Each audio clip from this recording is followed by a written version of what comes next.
कुछ बड़ा हुआ है।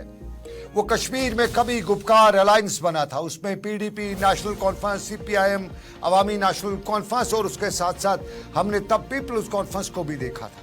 उसके बाद उस गुपकार अलायंस के लोगों ने, कुछ पार्टीज ने उसको गुपकार गैंग भी बताया।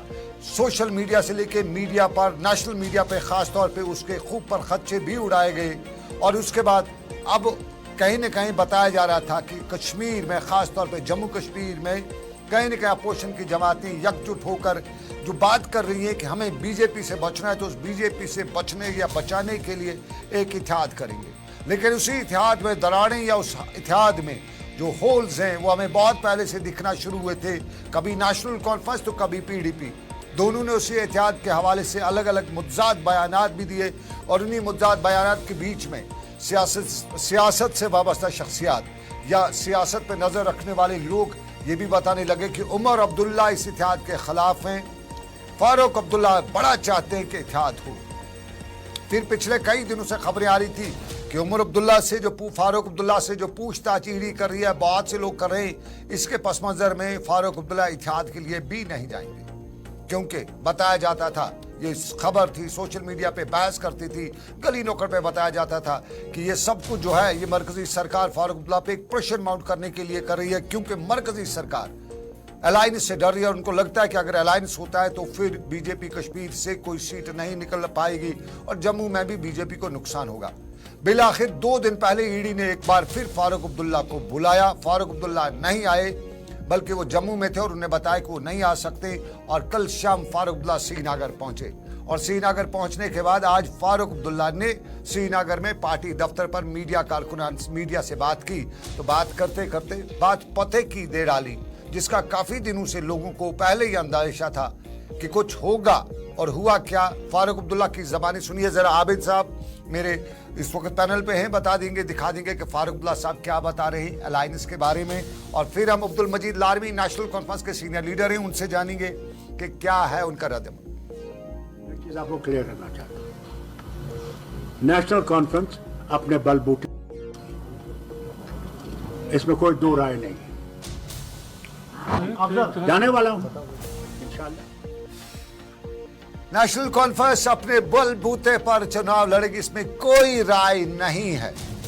तो बिल आखिर वो आ गया, ठेला खुल गया, सब कुछ बाहर निकल गया। वो अंदाजे, वो अटकलियां सब बाहर आ गई कि कौन किसके साथ है। मेरे साथ अब्दुल मजीद लारमी इस वक्त मौजूद हैं। मेरी पीडीपी के कुछ लीडरान से बात हुई थी, मैं उनका रिएक्शन लेना चाहता, लेकिन अभी कुछ देर पहले मुझे पीडीपी लीडरान ने बताया कि उन्हें पार्टी हाईकमान से इस तरह की डायरेक्शंस आई है कि इस पे कोई बात न की जाए। लेकिन नेशनल कॉन्फ्रेंस के अब्दुल मजीद लारमी मेरे साथ मौजूद है। बहुत बहुत शुक्रिया मजीद लारमी साहब, सीनियर लीडर है आप, नेशनल कॉन्फ्रेंस के स्टालवार्ट्स में आप शुमार होते हैं। जरा हम जानना चाहेंगे कि आज का जो इत्तेहाद है, क्योंकि आपने बहुत पहले बताया था कि इत्तेहाद नहीं चलेगा, तो इत्तेहाद पे जो आज बयान फारूक अब्दुल्ला साहब का, पहले से बताया जा रहा था कि फारूक साहब चाहते हैं इत्तेहाद, उमर साहब नहीं चाहते हैं। तो बिल आखिर ये क्या हो गया आज जो इत्तेहाद के हवाले से फारूक अब्दुल्ला साहब का ये बयान, कुछ नया है या वही पुराना है? अब्दुल मजीद लारमी नेशनल कॉन्फ्रेंस के बड़े लीडर, एमएलए रह चुके हैं, साउथ कश्मीर से इनका ताल्लुक है और साउथ कश्मीर के बड़े फेस में, या यूं कहें नेशनल कॉन्फ्रेंस का जो यंग टैलेंटेड फेस है, उसमें अब्दुल मजीद लारमी का बड़ा नाम है। थोड़ा सा आपको याद दिलाते चलिए कि नेशनल कॉन्फ्रेंस और पीडीपी कांग्रेस इत्तेहाद जो कश्मीर में बताया जाता था बनेगा, उसमें सबसे पहले शमीमा फिरदौस ने दरार डाली थी। उसके बाद जवाब पीडीपी ने दिया, फिर अब्दुल मजीद लारमी ने भी एक बयान दिया था और उस पर वहीद परा जो पीडीपी के यंग लीडर हैं, उन्होंने बड़ा स्टेटमेंट जारी कर दिया था। और फिर कुछ खामोशी रही, कुछ पार्टी डायरेक्शंस दोनों पार्टीज के लीडरान को आई और फिर खामोशी रही।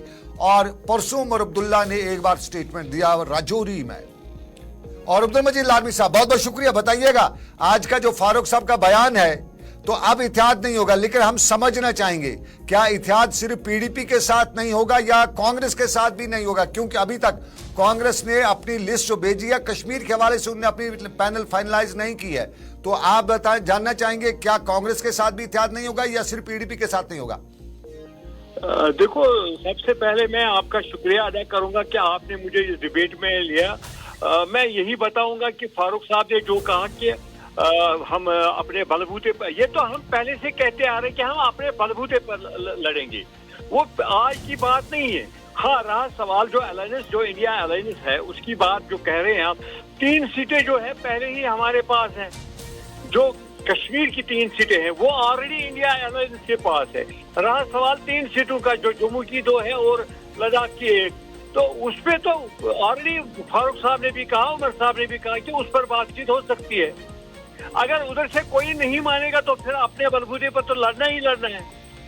नहीं, बात जम्मू पे होगी, कश्मीर पे नहीं होगी। ये थोड़ा सा मैं सोशल मीडिया, कश्मीर देखो, जो कश्मीर की 3 सीटें हैं उस पर तो हमने पहले ही बोला है कि हम इस पर कोई कंप्रोमाइज नहीं करेंगे, क्योंकि ये इंडिया अलायंस के पास ही है। हमें उन सीटों पे लड़ना है जो बीजेपी से हमें वापस लानी है। वो जम्मू की 2 है और लद्दाख की 1। हमें इस तरीके से देखना है कि किस तरीके से हम तीनों पार्टियां वहां से 2 जम्मू से 2 और लद्दाख से 1 वो वापस लाएं। तीनों पार्टियों में से आप तो पीडीपी को तो माइनस कर चुके हैं ना, फिर तो क्योंकि उसका बेस पीडीपी अपने आप को खुद माइनस कर रहे हैं, क्योंकि वो बयानात ऐसे दे रहे हैं। कल ही की बात है, पाकिस्तान में इलेक्शन था तो वहां पे क्या हुआ क्या नहीं हुआ हमें उसके साथ नहीं करना, हमें यहाँ पे देखना है। इल्तिजा मुफ्ती ने तो क्या कहा, उसने तो कहा कि पाकिस्तान में जो आज हुआ ये पूरे 1987 में हुआ। तो ये खुद आपने पाँव पर कुल्हाड़ी मार रहे हैं, ये खुद ही ऐसे बयान दे रहे हैं। आप कह रहे हैं पीडीपी कुल्हाड़ी मार रही है, तो एक तरह से एक और बात है जो मैं सोशल मीडिया को, मेरा इसमें कोई अपना मतलब नहीं है। सोशल मीडिया पे कहते हैं कि डिवाइड एंड रूल वाली पॉलिसी जो बीजेपी है उसमें कामयाब हो गई, मुस्लिम वोट यहाँ का डिवाइड होगा, खित्ते चिनाब का जो वोट है, पीर पंचाल का जो वोट है, वहाँ हिंदू पॉपुलेशन है, वो सारा बीजेपी को जाएगा और कुल मिला के पुंछ राजौरी की सीट सबसे पहले वो चली गई, वो बीजेपी को गई। अगर आप इत्तेहाद नहीं करेंगे तो आपने तो उसके लिए रास्ता साफ कर दिया। फारूक साहब ने आज ही नहीं कहा, इसके पहले उमर साहब ने भी कहा कि हम जो है, हम अलायंस जो कश्मीर की 3 सीटों पर इस पे कॉम्प्रोमाइज हम नहीं करेंगे। बाकी रहा 3 सीटें, उस पर तो बात हो सकती है। इंडिया अलायंस की बात, हमें ये तो ऑलरेडी इंडिया अलायंस के पास है। रहा सवाल, हम इंडिया अलायंस वगैरह की, यहाँ पे कश्मीर में इंडिया अलायंस का कोई रोल नहीं है। यहाँ पे रोल है पीडीपी, नेशनल कॉन्फ्रेंस और कांग्रेस का। इंडिया अलायंस नेशनल लेवल पे होगा, यहाँ तो उनका कोई रोल नहीं है। यहाँ पे 3 पार्टी, ये 3 सीटें जो है ऑलरेडी हमारे पास है। इंशाल्लाह रहमान। फारूक साहब ने आज जो बयान दिया उसने कहा कि हम अपने बलबूते, लेकिन एक सवाल रहा मजीद लारमी साहब, मैं सोशल मीडिया को कोट कर रहा हूं, जो सोशल मीडिया पे एक काम कश्मीरी की नब्ज इस वक्त देखी जा रही है, वो बता रहे हैं कि ये सब कुछ इसलिए हुआ, फारूक साहब पे जो क्रिकेट स्कैंडल है, उस क्रिकेट स्कैंडल का प्रेशर था और उसी प्रेशर में आगे अब फारूक साहब ने सरेंडर किया। उसने कहा मैं अलायंस नहीं करूंगा, क्योंकि उसको ईडी बुला रही थी, बाकी इदारे बुला रहे थे। तो देखो फारूक साहब आज तक 4 या 5 बार ईडी पे गए वहां पे। हाँ, पहले वो बीमार थे तो नहीं गए, और आज जो बुलाया था तो वो जम्मू में थे। अगले जब भी बुलाएंगे तो वो बुलाना तो है, बुलाने की बात तो नहीं है, लेकिन पॉलिटिक्स तो अपना काम है, उनका अपना काम है। इसमें ईडी का क्या रोल है? इसमें ईडी का रोल कुछ भी नहीं है, ऐसा कुछ भी नहीं है। नेशनल कॉन्फ्रेंस न बिकी है कभी, न बिकेगी इंशाअल्लाह रहमान। न बिकी है न बिकेगी। तो मान लें हम जम्मू में कांग्रेस के साथ अभी अलायंस की गुंजाइश है, क्योंकि बीजेपी जम्मू में तो अपना, पीडीपी जम्मू में तो अपना स्टेक छोड़ ही नहीं रही है ना, वो तो वहाँ स्टेक की बात ही नहीं कर रही है, तो वहाँ कांग्रेस ही बचती है। तो वहाँ पे भी उनका वहाँ पे भी स्टेक है, क्यों नहीं है? उनका वहाँ पे भी है। जम्मू में जो यहाँ पे चिनाब वैली है, चलो जम्मू की सीट पर तो मैं नहीं कहूँगा, वहाँ पे ज्यादा हिंदू बेल्ट है वो, तो यहाँ पे उनकी क्लेम हो सकती है। और बात होती है ना, मतलब ये मैंने पहले ही कहा कि अगर पाकिस्तान का इलेक्शन था तो इसके बारे में इनको कोई तो नहीं करना। ये इल्तिजा मुफ्ती का स्टेटमेंट का जवाब है, ये खुद ही नहीं करते। ये पता नहीं कहां से लिखकर लाते हैं कि ये आज आप बयान दे दो, ये गॉड नोज बेटर, अल्लाह जानता है कहां से लिखकर लाते हैं और फिर वही बयान देते हैं। तो हम मान लें कि आज ये जो बयान फारूक साहब ने दिया, ये इल्तिजा मुफ्ती के बयान का रद्द-ए-अमल था। नहीं, उसका नहीं, ये तो छोटी बात है। वो इल्तिजा मुफ्ती कहाँ डॉक्टर फारूक अब्दुल्ला और कहाँ इल्तिजा मुफ्ती।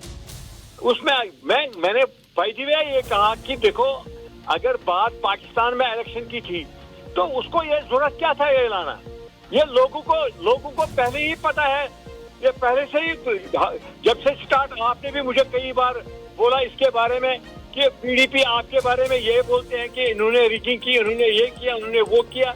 ये कब, ये 1 साल से कर रहा है, तो उनको नहीं करना चाहिए था। हमने तो ये कभी नहीं कहा कि इन्होंने बीजेपी को यहाँ पे लाया।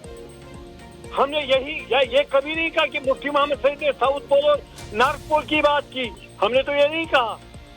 तो ये देखो ना, ये कहाँ से शुरुआत हुई, ये तो वही लोगों से आपको कहना चाहिए। तो अब क्या उम्मीद है, क्या नेशनल कॉन्फ्रेंस कश्मीर की तीनों पे मैं फिलहाल बात करूंगा? इंशाल्लाह रहमान उम्मीद यही है कि बीजेपी इंशाल्लाह रहमान यहाँ पे एक भी सीट नहीं लेगी जम्मू कश्मीर से। चलिए, बहुत बहुत शुक्रिया अब्दुल मजीद लारमी साहब। बीजेपी यहाँ पे कोई सीट नहीं लेगी, अब्दुल मजीद लारमी बता रहे, लेकिन खंडर बता रहे इमारत अजीम थी।